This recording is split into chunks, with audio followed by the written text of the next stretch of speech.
¿Hay actividad de espíritus demoníacos en el mundo de hoy? Esta es una presentación de un ministerio llamado God Questions Ministries. Fantasmas, apariciones, espiritismo, cartas del tarot, tablas de Ouija y bolas de cristal, ¿qué tienen en común? Son fascinantes a mucha gente porque parecen ofrecer una visión de un mundo desconocido que se encuentra más allá de los límites de nuestra existencia física. Y para muchos, estas cosas parecen inocentes e inofensivas. Muchos que abordan a estos temas desde perspectivas no bíblicas creen que los fantasmas son los espíritus de los muertos que, por alguna razón, no han pasado la siguiente etapa. Según los creyentes en fantasmas, hay tres tipos de apariciones. 1. Apariciones residuales, comparados con reproducciones de video con ninguna interacción real con cualquier espíritu. 2. Apariciones de espíritus humanos, cuyas naturalezas son una combinación de bueno y malo, pero no malignos. Tales espíritus simplemente quieren llamar la atención a una persona, otros pueden ser bromistas.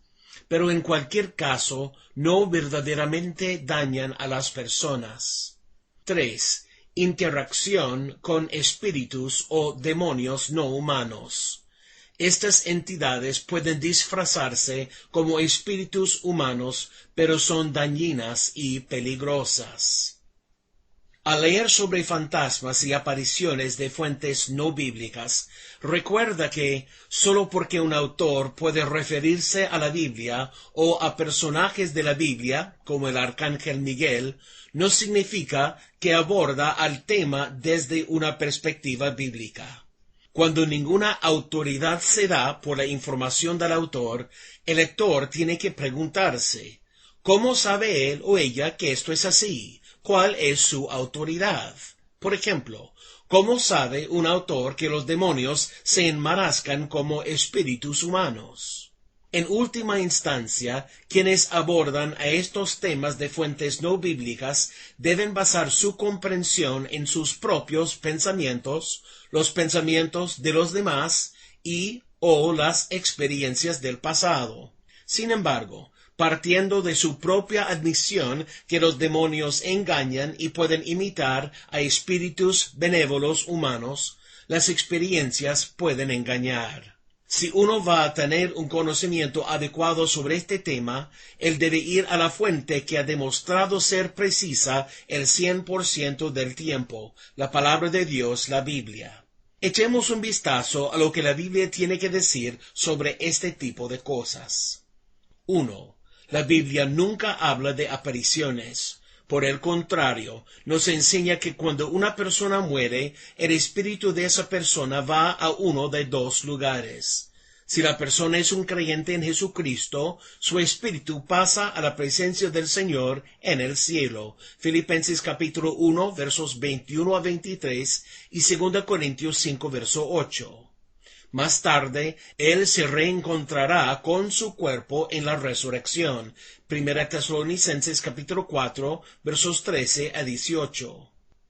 Si la persona no es un creyente en Cristo, su espíritu se va a un lugar de tormento llamado el infierno. Lucas capítulo 16, versos 23 y 24.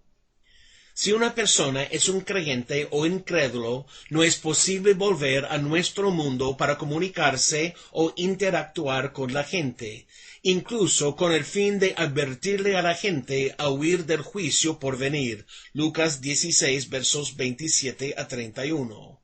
Hay solo 2 incidentes registrados en el que una persona muerta interactuara con los vivos.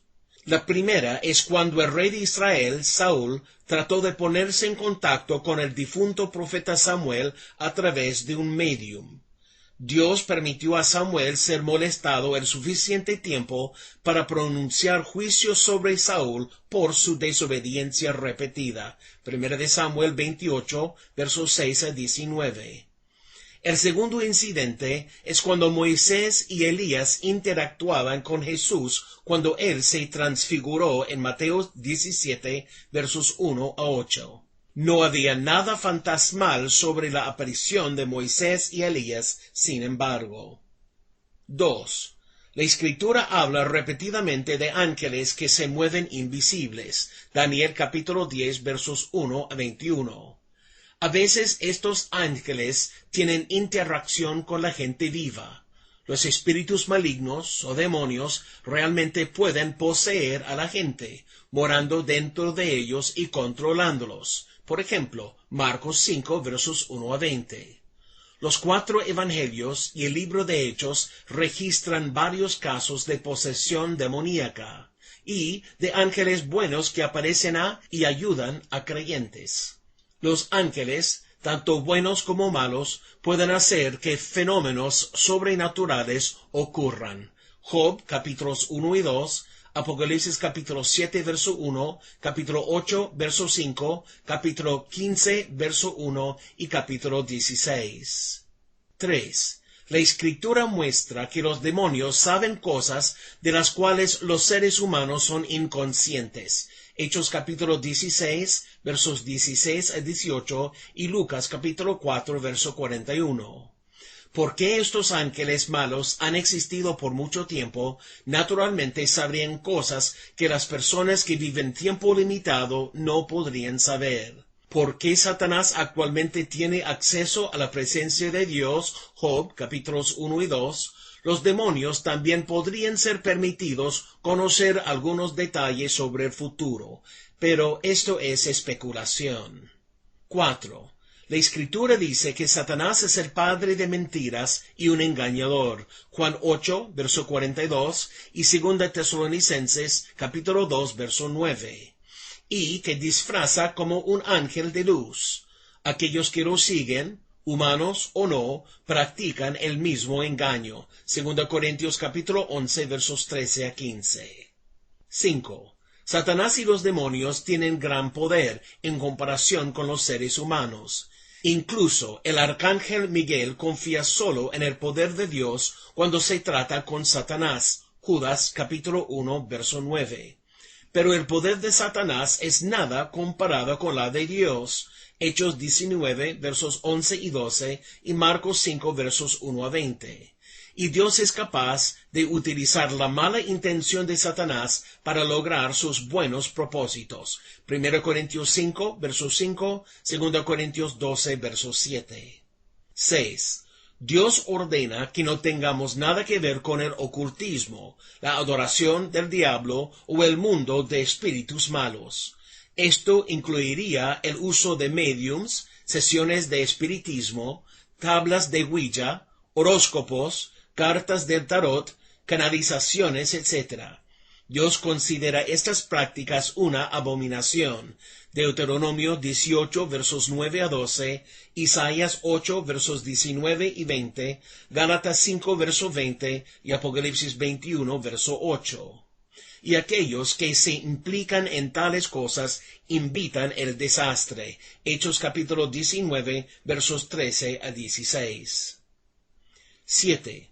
Los creyentes de Éfeso dan un ejemplo en el trato con elementos ocultos, libros, música, joyería, juegos, etc. Confesaron su participación como pecado y quemaron públicamente los elementos. Hechos 19, versos 17 a 19. 8. La liberación del poder de Satanás se logra a través de la salvación de Dios. La salvación viene por creer en el Evangelio de Jesucristo. Hechos 19, verso 18 y capítulo 26, verso 18. Intentos de desenredar uno mismo de participación demoníaca sin la salvación es inútil. Jesús nos advirtió de un corazón desprovisto de la presencia del Espíritu Santo. Tal corazón es simplemente un lugar de vivienda vacía, listo para la habitación de aún peores demonios. Lucas 11, versos 24 a 26. Pero cuando una persona viene a Cristo para el perdón de pecados, el Espíritu Santo viene a morar hasta el día de la redención. Efesios capítulo 4, verso 30. Alguna actividad paranormal puede atribuirse a la obra de charlatanes. Parecería mejor entender otros informes de fantasmas y apariciones como el trabajo de los demonios. A veces estos demonios no hacen ningún intento de ocultar su naturaleza, y en otras ocasiones utilizan el engaño, presentándose como espíritus humanos desencarnados. Tal engaño lleva a más mentiras y confusión. Dios dice que es absurdo consultar a los muertos en nombre de los vivos. Por lo contrario, dice, a la ley y al testimonio, Isaías 8, versos 19 y 20. La palabra de Dios es nuestra fuente de sabiduría. Los creyentes en Jesucristo no deben participar en el ocultismo.